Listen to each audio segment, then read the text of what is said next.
Hello dear. तो जितने भी मेरे फर्स्ट ईयर के डियर स्टूडेंट हैं, फंडामेंटल ऑफ नर्सिंग के दूसरा यानी यह एमसीक्यू का दूसरा वीडियो है। ठीक है, इससे पहले मैंने एक वीडियो डाल चुका हूँ, यह दूसरा वीडियो होने वाला है एमसीक्यू का, जो कि फंडामेंटल ऑफ नर्सिंग से है। ठीक है, तो चलिए यहाँ भी हम लोग आज 30 से 31 क्वेश्चन जो भी है देखेंगे, अच्छे से देखेंगे, समझेंगे, बेसिक टू अच्छे से हम लोग जो है इसको क्लियर करेंगे हर एक क्वेश्चन को। ठीक है, चलिए यहाँ पे हम लोग देखते हैं। और मैं यही उम्मीद करता हूँ कि आप लोग जितने भी डियर है फर्स्ट ईयर के किसी भी स्टेट के, अच्छे से पढ़ाई कर रहे होंगे, सब्जेक्टिव ऑब्जेक्टिव सब पर फोकस कर रहे होंगे, तभी जाके आप एक अच्छे सक्सेसफुल करियर प्राप्त कर सकते हैं नर्सिंग में। ठीक है, चलिए फिलहाल करते हैं यहाँ पे हम शुरू।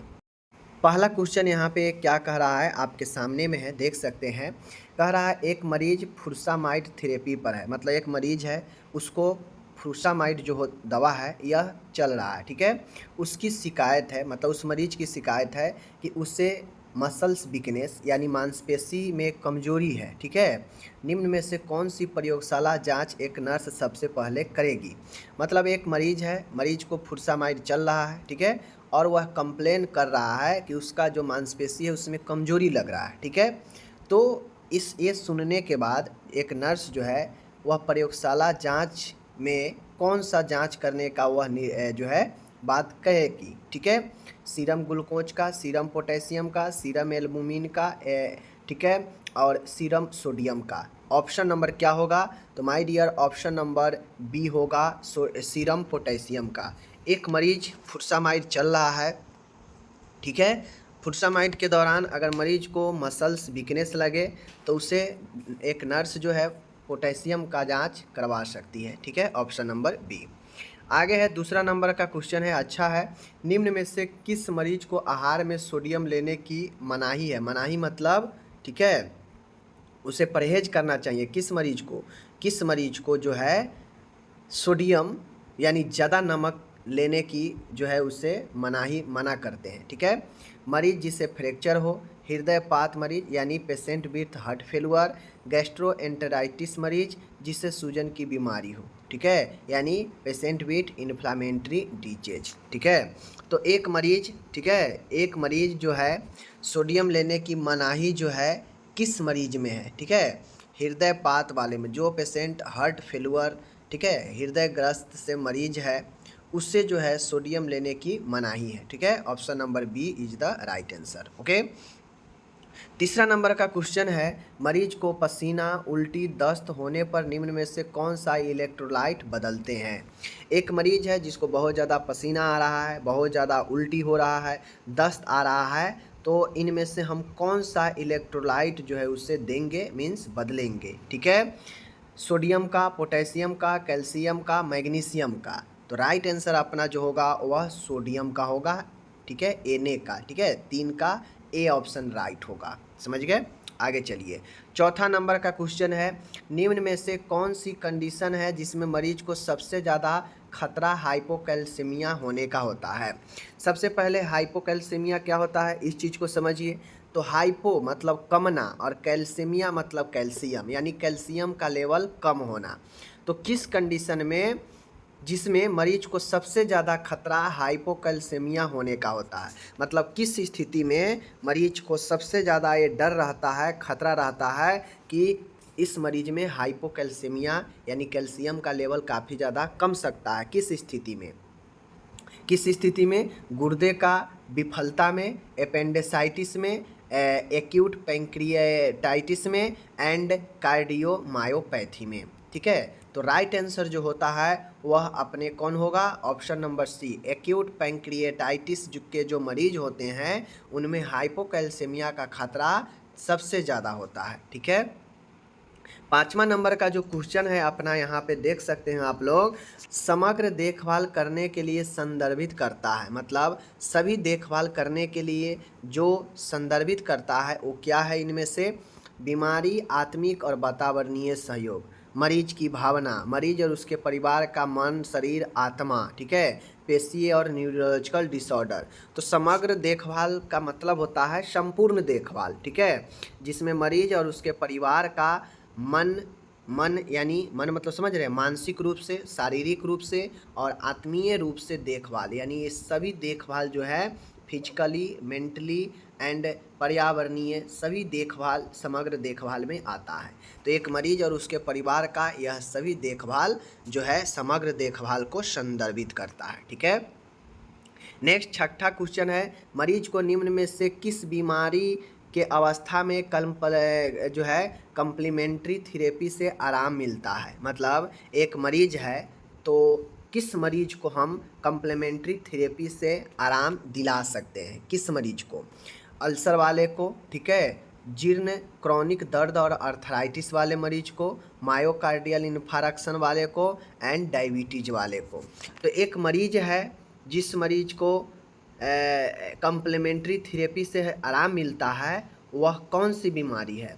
तो जो राइट आंसर होगा वह ऑप्शन नंबर बी, क्रॉनिक दर्द और अर्थराइटिस में। ठीक है, आगे चलते हैं। 7वां नंबर का जो क्वेश्चन है, मरीज की मृत्यु होने पर अंग दान के लिए किसकी रिक्वेस्ट एप्रोप्रिएट है। मतलब मरीज की मृत्यु अगर हो गया है, ठीक है, और मरीज की मृत्यु हो जाने पर अंग दान के लिए किसकी रिक्वेस्ट एप्रोप्रिएट होती है। ठीक है, किसकी रिक्वेस्ट, विशेषज्ञता शिक्षित कर्मियों का, नर्स जो मरीज की देखभाल करती है, परिवार का डॉक्टर, ठीक है, कोई भी स्वास्थ्य कार्यकर्ता। तो देखिए मरीज को डेथ हो जाने के बाद मरीज के शरीर में कुछ ऐसे ऑर्गेन होते हैं जिसका इस्तेमाल बाद में किसी अन्य व्यक्तियों के लिए किया जा सकता है। ठीक है, तो ऐसे कंडीशन में जो है उससे रिक्वेस्ट किया जाता है उसके अटेंडर से, घर वालों से, क्योंकि वो व्यक्ति तो डेथ कर गया है, तो उसके जो पावर में है, उसके जो अटेंडर है, उससे रिक्वेस्ट किया जा सकता है। तो किसका रिक्वेस्ट एप्रोप्रिएट होता है ताकि वो अंगदान कर सके। तो जो विशेष ट्रेनिंग कर्मी होते हैं इसके लिए, वो जो है विशेषता शिक्षित कर्मी, वह जो है रिक्वेस्ट कर सकते हैं अंगदान के लिए। ठीक है। नेक्स्ट है 8वां नंबर का क्वेश्चन है, बढ़िया क्वेश्चन है, देख लीजिए। एक बेहोश व्यक्ति को ओरल केस देते समय कौन सी महत्वपूर्ण ज़रूरत है। तो एक बेहोश व्यक्ति है, बातें ध्यान से देखिएगा, एक बेहोश व्यक्ति को ओरल केस, ठीक है, देते समय कौन सी महत्वपूर्ण ज़रूरत है, ध्यान दीजिएगा यहाँ पे आप लोग। ठीक है, क्वेश्चन यहाँ पे कह रहा है कि माउथ केयर के लिए आदेशित घोल का उपयोग करना। ठीक है, सॉरी, यहाँ पे जो क्वेश्चन है मैं बता दूँ, क्वेश्चन नंबर 8 है, एक बेहोश व्यक्ति को ओरल केस देते समय कौन सी महत्वपूर्ण ज़रूरत है। ठीक है, कौन सी महत्वपूर्ण ज़रूरत है, माउथ केयर के लिए आदेशित घोल का उपयोग करना। ये तो घोल का उपयोग किया ही जाएगा। आकांक्षा को रोकना, ठीक है, कृत्रिम दांतों को जो है देखना, एंड हर पारी में मौखिक देखभाल करना। ठीक है, हर पारी मतलब हर शिफ्ट में जो है मौखिक ओरल का देखभाल करना। देखिए एक बेहोश व्यक्ति है, उसका आप ओरल केस दे रहे हैं, ठीक है, ओरल केस देते समय कौन सी महत्वपूर्ण ज़रूरत है। तो उसके महत्वपूर्ण ज़रूरत है कि उसकी आकांक्षाओं को रोकिए। ठीक है, उसका जो डिजायर है उसको जो है कंट्रोल, रोकना, उस पर कंट्रोल करना। ठीक है, 18 है। 19 क्वेश्चन है यहाँ पे, नर्सिंग प्रोसेस का पहला कदम। नर्सिंग प्रोसेस का पहला कदम क्या होता है। ठीक है, नर्सिंग प्रोसेस का पहला कदम क्या होता है, आकलन, निदान, योजना, कार्यान्वयन, इम्प्लीमेशन। ठीक है, तो जो 9वां नंबर का क्वेश्चन है अपना, वह है नर्सिंग प्रोसेस का पहला जो स्टेप होता है वह असेसमेंट होता है, आकलन होता है। आप लोग पढ़े हैं 5 स्टेप। आगे है, मरीज से सब्जेक्टिव डाटा इकट्ठा करना कौन से फेज में आता है। तो आकलन जो होता है, 10वां नंबर का जो क्वेश्चन है, आकलन अवस्था में, नर्सिंग निदान में, ठीक है, क्रियान्वयन अवस्था में या योजना की अवस्था में। ठीक है, तो मैं आपको बता दूं कि मरीज से सब्जेक्टिव उससे जो भी सूचना इकट्ठा करते हैं वो तो असेसमेंट में ही होता है, आकलन में ही ना मरीज के बारे में हम पता लगाते हैं। तो ये डाटा तैयार होता है आकलन से ही, यानी फर्स्ट फेज से ही। ठीक है, तो 10 के आपका ए। ठीक है, आगे चलिए। आगे है 11 नंबर का क्वेश्चन है, निम्नलिखित में से कौन सा नर्सिंग निदान का उदाहरण है। अब यहाँ पे नर्सिंग डायग्नोसिस के बारे में पूछ रहा है। ठीक है, हाइपरटेंशन है, पेन है, शॉक है, एंड उसके बाद हाइपरग्लाइसेमिया है। तो देखिए नर्सिंग निदान में क्या होता है कि हम मरीज से पूछते हैं और उसका जो है डायग्नोस्टिक्स करते हैं। ठीक है, डायग्नोसिस तैयार करते हैं। तो ऐसे में हाइपरटेंशन, शॉक और हाइपरग्लाइसेमिया, यह आपका अचानक भी किसी में है उसका बीपी अचानक से हाई हो गया, शॉक लग गया, ठीक है, और उसका जो है ग्लूकोज लेवल कम हो गया, ज़्यादा हो गया, तो इन सब कंडीशन में आपका जो है एक अलग स्थिति बनता है। लेकिन जो पेन होता है यह नर्सिंग डायग्नोसिस में हम पूछते हैं मरीज़ से कि कितना ज़्यादा दर्द हो रहा है बताइए, ठीक है, दर्द कैसा है, उससे पूछते हैं। बातें को समझ रहे हैं हम? तो इस प्रकार से A11 नर्सिंग निदान का एक उदाहरण अपना ऑप्शन नंबर बी है, पेन है, ठीक है। इस चीज़ को आप लोग ध्यान में रखिए, ठीक है। आगे चलिए, आगे है मरीज से सूचना इकट्ठा करना और व्याख्या करना क्या दर्शाता है। मरीज का आकलन, देखभाल की योजना, मरीज की स्वास्थ्य समस्या और मरीज का नर्सिंग क्रियान्वय करना, ठीक है। तो मरीज से सूचना इकट्ठा करना, उससे व्याख्या का दर्शन जो व्याख्या करना जो दर्शाता है वो क्या दर्शाता है, तो क्या दर्शाता है, मरीज से हम कोई सूचना इकट्ठा किए, किस फेज में किएंगे, असेसमेंट में, प्राप्त करेंगे जानकारी और उसका हम व्याख्या करते हैं, तो ये क्या दर्शाता है, ठीक है, ये दर्शाता है मरीज की स्वास्थ्य के समस्या। क्वेश्चन लॉजिक समझिएगा। बहुत लोग कहेंगे सर सूचना का इकट्ठा तो हम आकलन में करते हैं, तो हमसे ये नहीं ना पूछ रहा है कि किस फेज में हम सूचना का जो है सूचना इकट्ठा करते हैं, ये तो हमसे पूछ नहीं रहा है।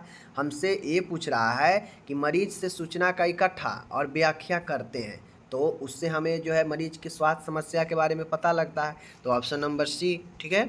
यही सब क्वेश्चन एग्जाम में फंसाता है और लोग कहता है जा हम तो सही मार के आए हैं, गलत कैसे हो गया, ठीक है ना। 13 नंबर क्वेश्चन, नर्सिंग प्रोसेस में एक्शन फेज में क्या शामिल होता है। एक्शन फेज में जहाँ पे काम शुरू होता है वहाँ पे क्या शामिल होता है, ये ध्यान में रखिएगा। वहाँ पे सब्जेक्टिव असेसमेंट होता है, प्लानिंग होता है, इम्प्लीमेशन होता है एंड इवैल्यूएशन होता है, ठीक है। चारों में से क्या होगा एक्शन फेज में।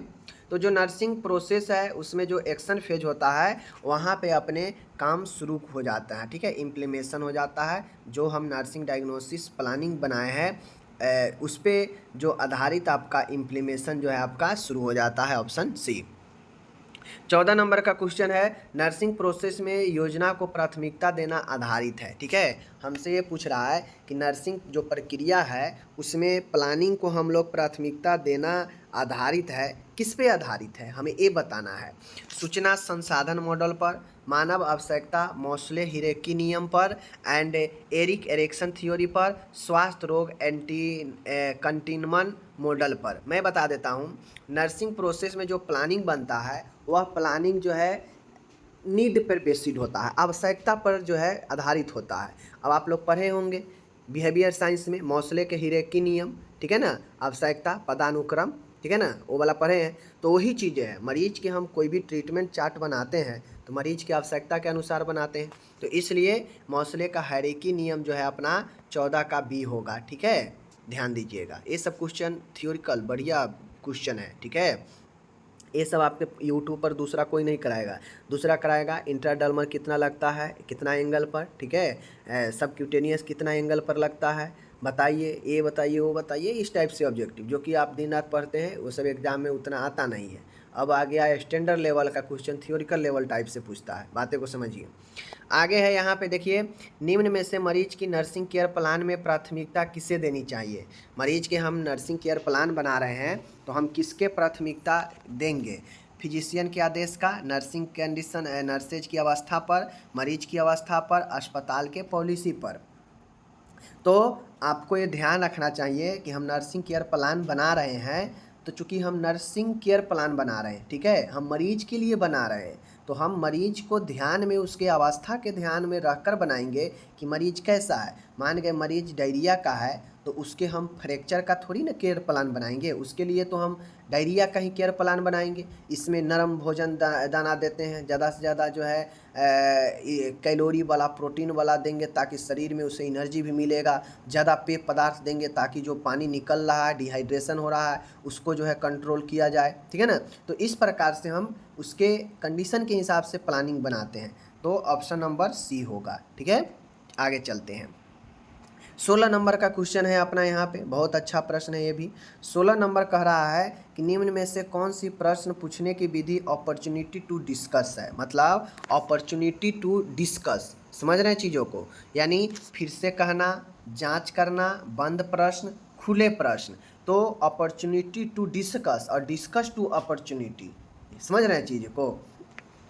तो 16 नंबर का जो क्वेश्चन है वह अपना ओपन टू इंडेड क्वेश्चन है, ठीक है। ओपन टू इंडेड क्वेश्चन है यानी खुले प्रश्न है, यानी अपॉर्चुनिटी टू डिस्कस जाएगा तो वह आपका ओपन इंडेड क्वेश्चन हो जाएगा, खुले प्रश्न होगा, बंद प्रश्न जांच फिर से कहना, ठीक है।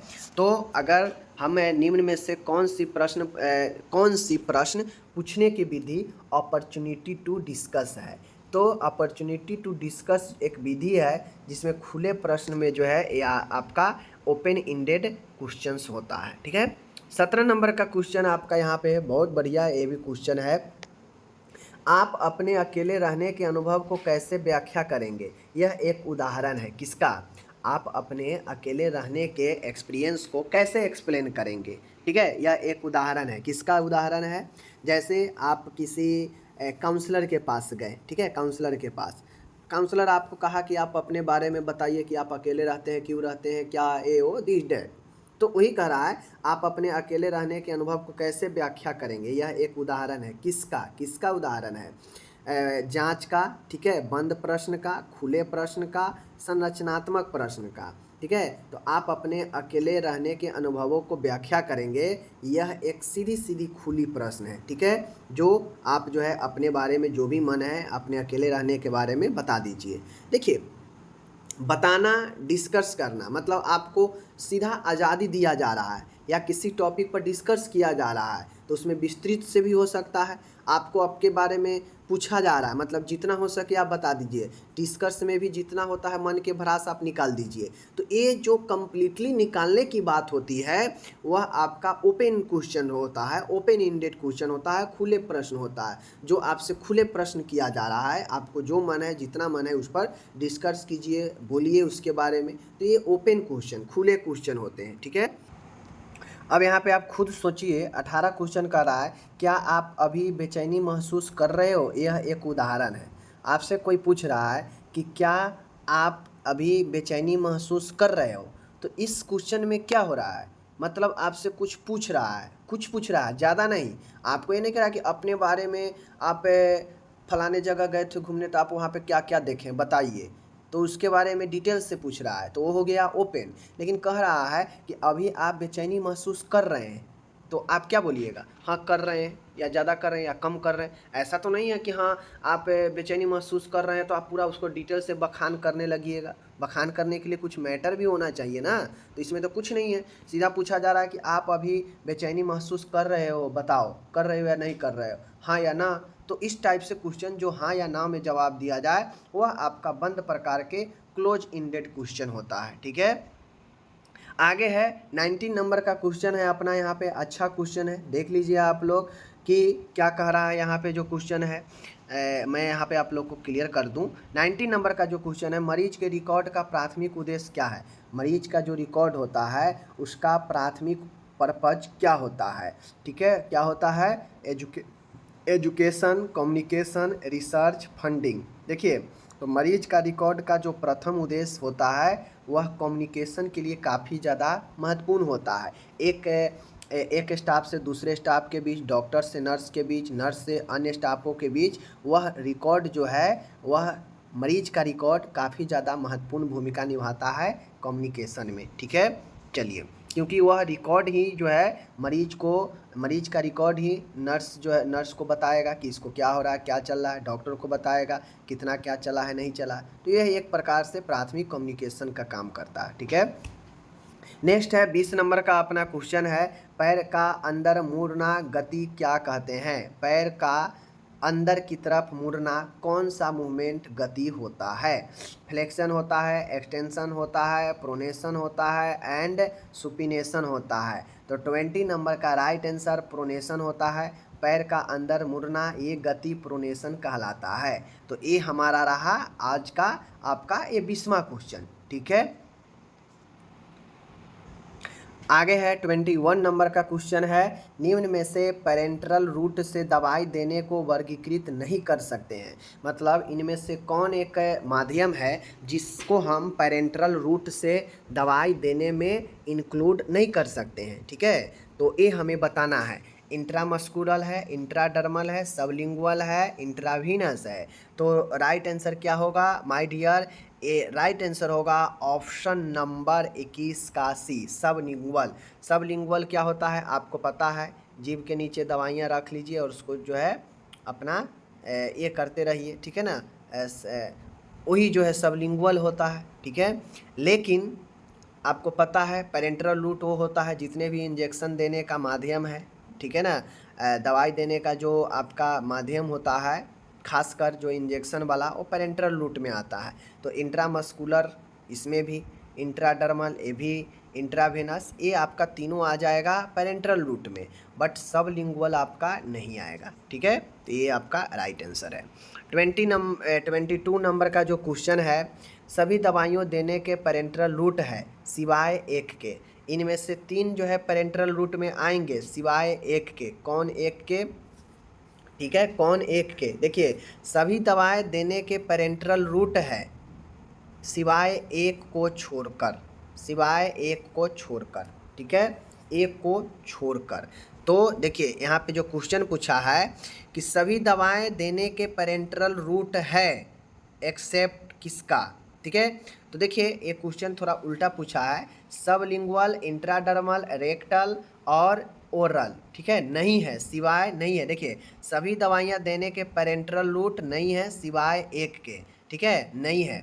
तो देखिए सभी दवाएं पेरेंटल रूट देने का नहीं है सिवाय एक को छोड़कर। अब अभी आप पढ़े हैं सबलिंगुअल पेरेंटल में नहीं आएगा, रेक्टल पेरेंटल में नहीं आएगा, ओरल पेरेंटल में नहीं आएगा, लेकिन इंट्राडर्मल आपका पेरेंटल रूट में आ जाएगा। इसलिए एक छोड़कर यह सब के सब पेरेंटल में आपका नहीं आएगा, ठीक है, याद रखिएगा। आगे चलते हैं, 22 नंबर हो गया। आगे है 23 नंबर का क्वेश्चन है, चेस्ट ट्यूब ड्रेनेज निम्न में से किस स्थिति में उपयोगी है। चेस्ट में ट्यूब डालकर जो ड्रेनेज किया जाता है वह किस स्थिति में जो है उपयोगी होता है ये बताना है, ठीक है। नीमोथेरेक्स में, ठीक है, प्लूरल इफ्यूजन में, हीमोथेरेक्स में, उपरोक्त में से सभी। तो राइट आंसर जो है इनमें से सभी कंडीशन में जो है हम चेस्ट ट्यूब ड्रेनेज उपयोगी कर सकते हैं, चाहे वो हीमोथेरेक्स हो, चाहे प्लूरल इफ्यूजन हो, चाहे न्यूमोथेरेक्स हो। ओके, 24 नंबर का क्वेश्चन है, मैं बता देता हूँ। ये जो दो देख रहे हैं सब ए स्क्वायर है, ठीक है, ए स्क्वायर है, ए स्क्वायर है, ए स्क्वायर है, ध्यान दीजिएगा। हमसे ये पूछ रहा है 24 नंबर का जो क्वेश्चन है ये हमसे पूछा जा रहा है कि BMI गणना करने का फार्मूला क्या है। BMI गणना करने का फार्मूला क्या है, ठीक है। तो BMI हम बॉडी मास इंडेक्स कैसे निकालते हैं, 24 नंबर है। BMI इजकल टू वजन केजी में और इंटू ऊंचाई centimetre square. BMI equal to वजन केजी में, ऊंचाई मीटर स्क्वायर। सी नंबर में है 2 BMI इजकल टू वजन पाउंड्स में, ऊंचाई metre square. D BMI equal to वजन पाउंड्स में, ऊंचाई सेंटीमीटर स्क्वायर। तो मैं आपको बता दूं BMI गणना करने का जो फार्मूला होता है 24 नंबर जो है BMI गणना करने की जो फार्मूला है ऑप्शन नंबर बी है, ठीक है, राइट आंसर।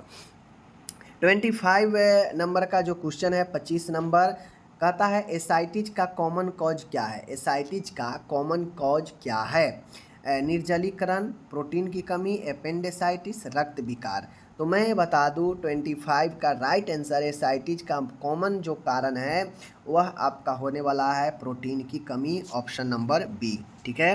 नेक्स्ट है 26 नंबर का क्वेश्चन है अपना यहाँ पे, CPR का मतलब क्या होता है। कार्डियोपल्मोनरी रिससिटेशन, ठीक है, cardiopulmonary resuscitation is the right answer. 27 number का क्वेश्चन है माय डियर, यहाँ पे मूत्र का पीएच मान कितना होता है। मूत्र का पीएच मान हमसे पूछा जा रहा है। मूत्र का पीएच मान कितना होता है आपको कमेंट करके बताना है, इन चारों में क्या होगा पीएच मान, ठीक है, ये आपको कमेंट करके बताना है। ओके, आगे चलते हैं। 28 नंबर का है श्लेष्मा यानी ओरल म्यूकोसा मेम्ब्रेन के सूजन को क्या कहते हैं। एस्टोमेटाइटिस, ठीक है, यूविलाइटिस, टॉन्सिलाइटिस, म्यूक्यूसाइटाइटिस, ठीक है। तो हमसे ये पूछ रहा है कि ओरल का जो म्यूकस मेम्ब्रेन है मुख गुहा का, उसका इन्फ्लामेशन क्या कहलाता है। तो आपको पता है एस्टोमेटाइटिस कहलाती है, ये आपको पता होना चाहिए। 29 नंबर का क्वेश्चन है माय डियर, कह रहा है निगलने में तकलीफ को क्या कहते हैं। 29 नंबर का क्वेश्चन है, निगलने में कठिनाई को क्या कहते हैं। डिस्पेप्सिया कहते हैं, नौसिया कहते हैं, डिस्फेजिया कहते हैं, या फेजाइटिस कहते हैं, गले में जलन कहते हैं। तो 29 नंबर का जो राइट आंसर होने वाला है ऑप्शन सी, निगलने में कठिनाई होना डिस्फेजिया कहलाता है। ठीक है, आगे चलिए। और आज का आखिरी प्रश्न आपका है, निम्न में से क्लियर फ्लूइड है सिवाय किसके। मतलब ठीक है, सब जो है क्लियर फ्लूइड है एक को छोड़कर। ठीक है, एक को छोड़कर। तो 30 का राइट आंसर क्या होगा, ऑप्शन बी, सेक जो होता है यह आपका क्लियर जूस नहीं होता है। बातें को समझिए। ठीक है, सेक देखिएगा तो मोटा होता है। ठीक है, तो इसलिए यह क्लियर आपका फ्लूइड नहीं होता है। तो इस प्रकार से 30 का बी आंसर होगा। एंड आज आपका जो है यहाँ पे कंप्लीट 30 मैंने क्वेश्चन फंडामेंटल का अच्छे थियोरिकल टाइप का क्वेश्चन कराए हैं, जिसमें आप कुछ समझ सकते हैं, सीख सकते हैं। तो ये आपका 30 क्वेश्चन समाप्त होता है। हम मिलेंगे आपसे अगले वीडियो में। ख्याल रखिए।